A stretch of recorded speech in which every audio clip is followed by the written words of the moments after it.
Hello and welcome to another episode of Work 2.0, the podcast. I'm your host, Rachel Wells, and this is where we talk about AI, power, and the future of work. Now, this week, or by the time this episode comes out, will be last week, we had PwC's AI Jobs Barometer report. It's an annual report that's come out and that I've been covering for a while, actually. When I was a senior Forbes contributor, I covered this report last year and the year before that. And the AI Jobs Barometer is very, very important because it shows us where jobs are moving in the labor market based on the AI era, where we are seeing salary premiums, where AI upskilling is definitely needed, and where employers are seeing higher demand for AI skills. And today, I'm sitting across from me, virtually, shall I say, is Dan Priest. He is the Chief AI Officer at PricewaterhouseCoopers, PwC, and he's here to sit down and discuss the findings of the AI Jobs Barometer that has just been released for 2026. Dan, welcome to the show. Thank you for having me, Rachel. You're welcome. So, first of all, let me just ask you, when you were producing this report, what struck you the most, or surprised you the most about the findings?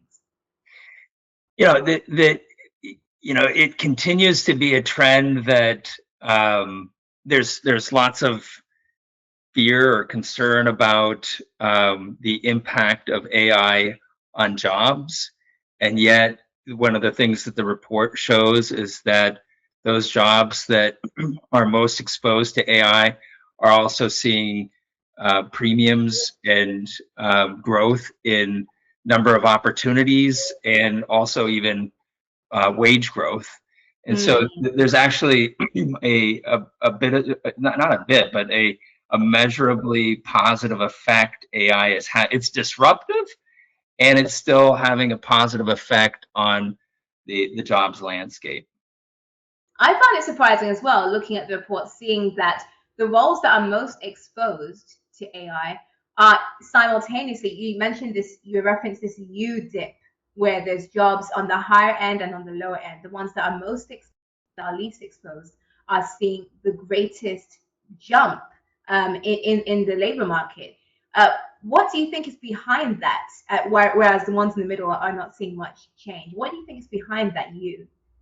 So it logically it makes sense to me, because what we're saying is those roles that can benefit from AI need to change the most with AI, and when they transform and when they evolve, they're going to create more value, and therefore there should be higher demand, and potentially even higher wage growth. And we're seeing this it's really fascinating, but like one of the more industrialized use cases for AI is around code generators and developing code, right? Developing and configuring applications for business purposes. These code generators are extraordinarily powerful, and yet, and so you'd think that developers, and there was a lot of speculation in the beginning about the impact those code generators would have on the developer opportunities. The demand is getting higher for developers, right? Like we're seeing it go up. We see in professional services, in healthcare. Again, these are jobs that will change and evolve because of AI, and once they do, they're creating more value, so the demand is higher, and that has a positive ripple effect that is showing up in these data. So we're seeing it across the board, but obviously, there's certain industries that are ahead of others. Healthcare, I think, financial services. You're seeing some data in manufacturing. Manufacturing is sort of lagging a lot of the other industries. Now we're seeing an uptick in like a 14% uptick in developer roles, AI developer roles in manufacturing. So supply chains and manufacturing, target-rich AI environment that has kind of lagged, and we're seeing that trend reverse a little bit in the data. That's interesting. So one of the things that stood out to me, and we'll get back to that for sure. One of the things that stood out to me from this report is the part about the entry level job market. And this is a conversation I've been having a lot with recent guests on this show, especially because, we've gone through graduation season. Now we're in the stage where graduates are thinking about getting their first, their internship, landing their first graduate role. Entry level roles are becoming more seniorized based on the report, where they're expecting employers are expecting more senior level skills like leadership skills and skills that you probably would expect someone with a few more years experience to have. Are salaries also equally becoming seniorized for entry level jobs?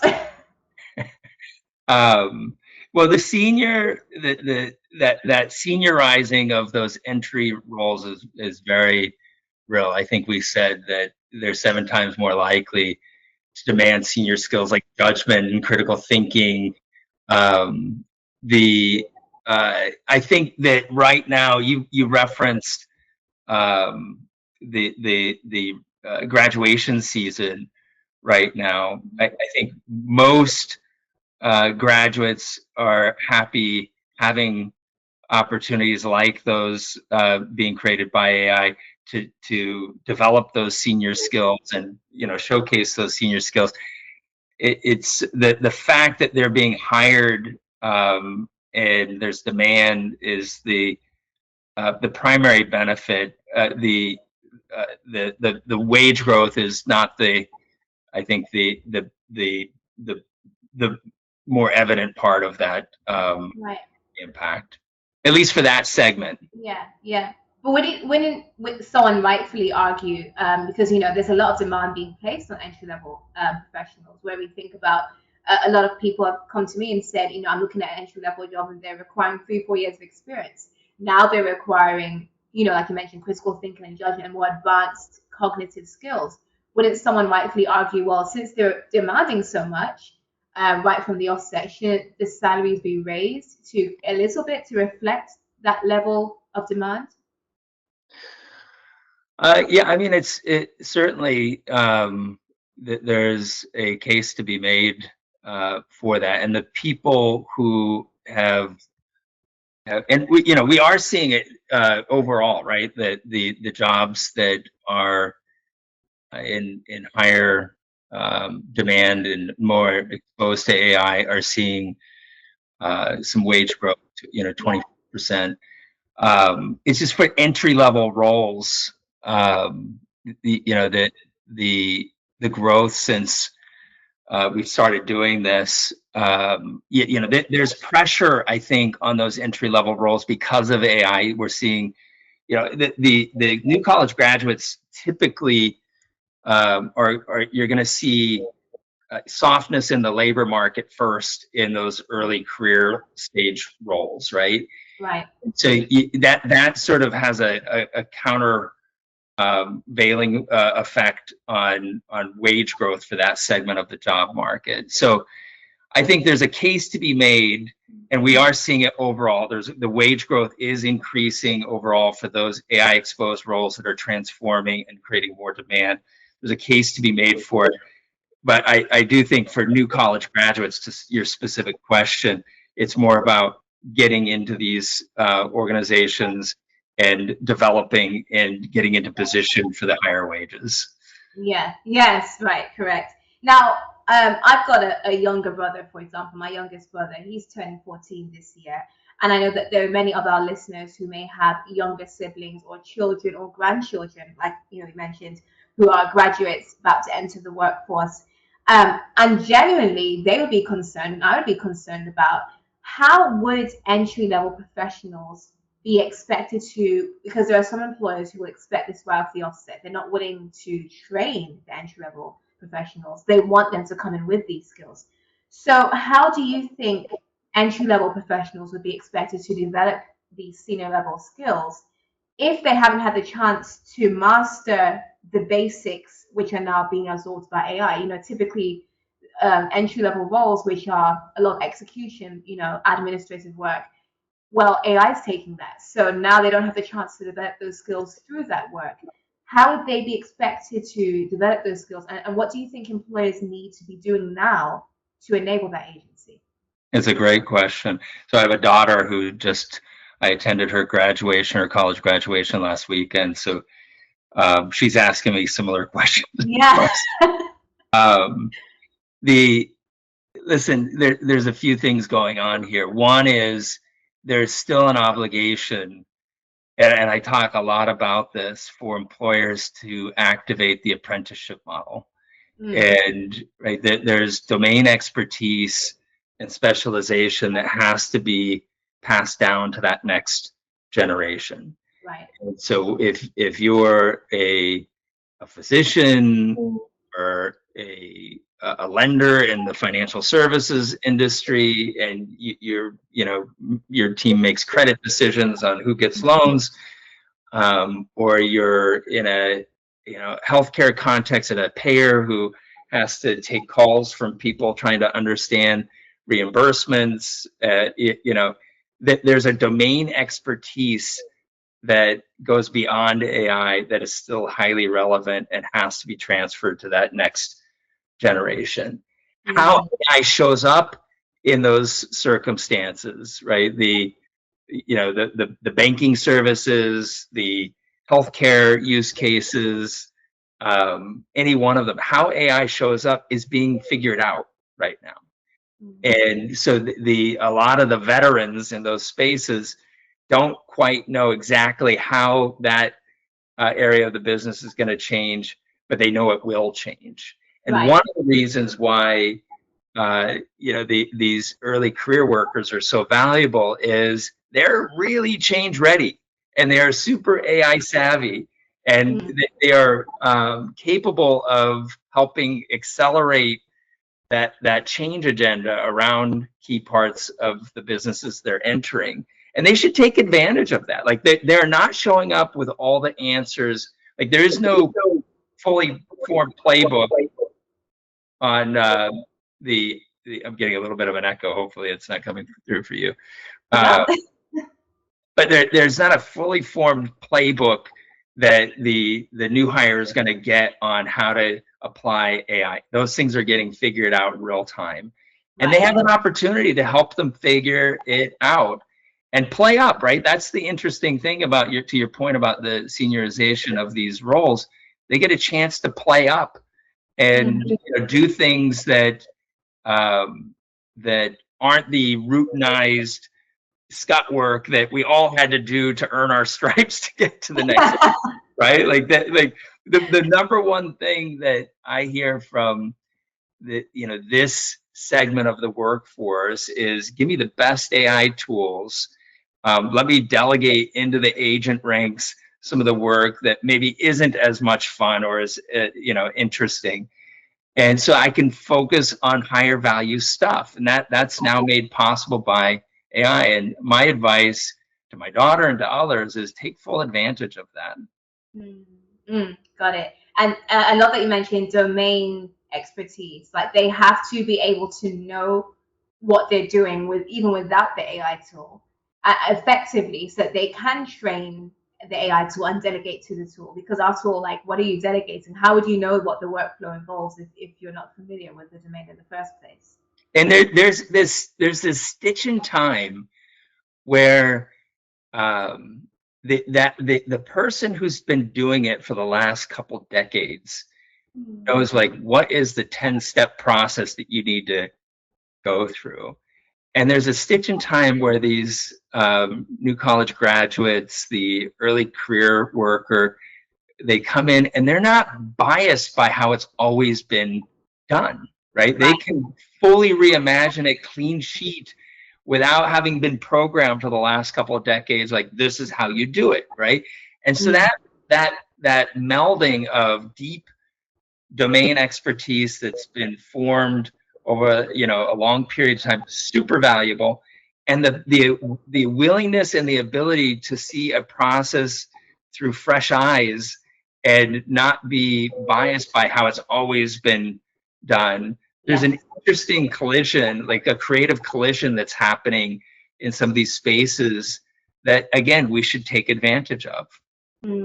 Absolutely, for sure.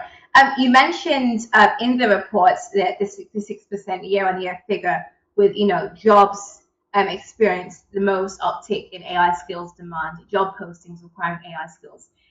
That's in the year 2025 we're looking at. That's Yeah. a significant uptick for sure. One of the things that really stood out to me from the report is wage premiums for AI skilled jobs. They average at 62%. And I remember when I was reporting on Forbes, we were talking like, a job premium as much as 48% or something like that. We had Indeed did a report on that. But we're talking 62%. That's pretty high. And then there are some industries, it says, which are as high as 118%. That's quite a jump. What are the sectors seeing the highest growth, including the 118% salary growth? Yeah, I mean, we talked about, and I think your viewers will kind of resonate with this, but the job, if you think about the industries that are information intensive, that will benefit from this new form of intelligence, to create a differentiated customer experience, to make more precise decisions. They're going to be in the healthcare space. They're going to be in the professional services space. They're going to be in the financial services space, right? And that's kind of where we're seeing a lot of the growth, in both the demand for these AI skills, and to your earlier point, also the wage premiums showing up. And it is stunning. Like, some of these numbers are kind of eye-popping, but maybe not surprising when you look at the value that's being created when you get an AI-powered job. Consumer markets is also showing a big wage premium. Consumer markets is fascinating because you're now seeing things like agentic commerce show up, where there's a generational shift in consumer markets, kind of like millennials introduced e-commerce, and it had a ripple effect through the other generations. Now we're seeing Gen Z show up, and the way they buy, the way they shop and buy and have a relationship with products is fundamentally changing. And we're seeing that impact very positively the consumer products companies and the consumer markets businesses, that their growth trajectory. And so the team members who can show up and bring those new capabilities to life and impact growth are going to get compensated more, right? And we're seeing that in the wage premiums. Absolutely. My question is though, people talk about the AI bubble. Is it going to pop at some point? I personally don't think it will fully pop, because I think we've gotten to a stage where, especially with implementation, I feel like it's becoming solidified, like, another industrial revolution. However, I do have a question. When it comes to this wild, we're seeing it even when it comes to venture capital, right? We're seeing huge billions, trillions of dollars in investment for AI startups. We're seeing, like you mentioned, eye-popping salary premiums for AI skilled workers, especially in knowledge in work intensive industries. Do you feel like there could be a sort of bubble where AI becomes a commodity at some point, where it's just like seen as any other skill, like just like the way we view Microsoft Office, shade to Microsoft, but you know what I mean? The way that we see Microsoft Office now, it's like it's just a fundamental office skill like everyone needs to have. Do you think that at that point, when AI becomes that sort of commodity, that sort of everyday office skill, do you think the salary premiums will go back to normal? Like they will shrink, they will disappear? So it's a great question. And we're all kind of looking into the future and trying to predict what will happen right now. This is just my view. These large language models are commoditizing it at incredible rates, right? And we've seen that from the very beginning, and they keep leapfrogging each other, and everybody has access to them. So if you're building something you think it's differentiated and somehow competitive in very special ways, and it's the LLM right out of the box, well, everybody has that capability now, right? And so Yeah. the risk of what you said is higher in that circumstance. But what we're seeing is that the companies that are using these foundation models, these frontier models in differentiated ways, are not just using them out of the box, right? That they're behind the firewall with the appropriate security architecture. They're using those frontier models as a foundation, and then they're taking their proprietary knowledge. That's why the conversation we had earlier about those deep domain experts, Yes. combined with new ways of working with AI are so important. So combined with deep domain expertise, and then frankly the proprietary data, the things that aren't out there and widely available in the market or that were used to train the LLMs, those proprietary data then start to tune a model that's specific to that business. That advantage is enduring. That should be right. So I don't see like a bubble bursting on that. We're just getting started on that journey where the proprietary benefits that have made businesses special and competitive in the market for so long, that doesn't just go away, right? And they're getting amplified now through the introduction of those frontier models. And then the teams that are learning how to use that combination of capabilities to compete and win in the market, those are the ones who are getting ahead. That's why that consumer markets example is so compelling. Precisely. That makes a lot of sense. And I know when this initially came out and certifications were coming out, we're talking about applied AI, which is exactly what you're saying, how it applies directly to your industry, your sector, your function. And that's where the value is. Amazing. I think my final question for you is, in light of all of this, what do leaders and highly ambitious workers need to do now to leverage this booming AI job market? What should they be doing right now? So first of all, I mean, I am a big proponent of investing in the next generation talent.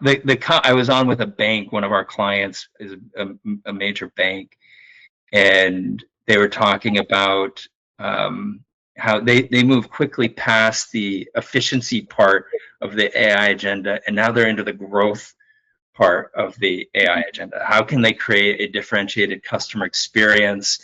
How can they bring intelligence into each customer contact? How can they grow the bank's revenues through all the different products and services with AI? And they're hiring thousands of new college graduates. They have plans for hiring this year and next year. And I was so impressed with that growth mindset, right? Like it was not, hey, let's cut jobs and create efficient.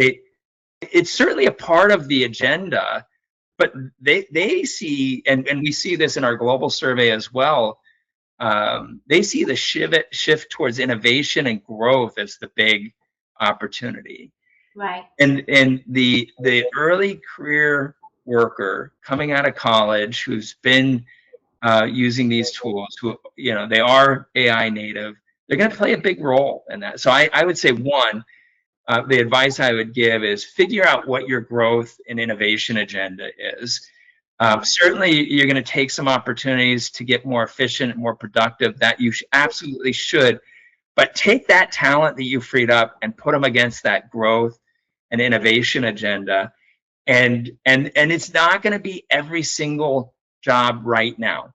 Like there's limited places where you're going to apply AI and you're going to get that disproportionate growth. So find the places that give you the biggest lift. Think hard about how the jobs will evolve and hire accordingly. But invest in the future workforce. That is my best advice. Invest in the future workforce because the businesses are changing. That fresh perspective that's AI powered is incredibly valuable as you kind of chart the course forward.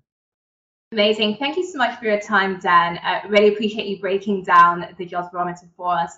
And for those of you in the audience who are listening or watching this episode, definitely share this with a coworker or a graduate.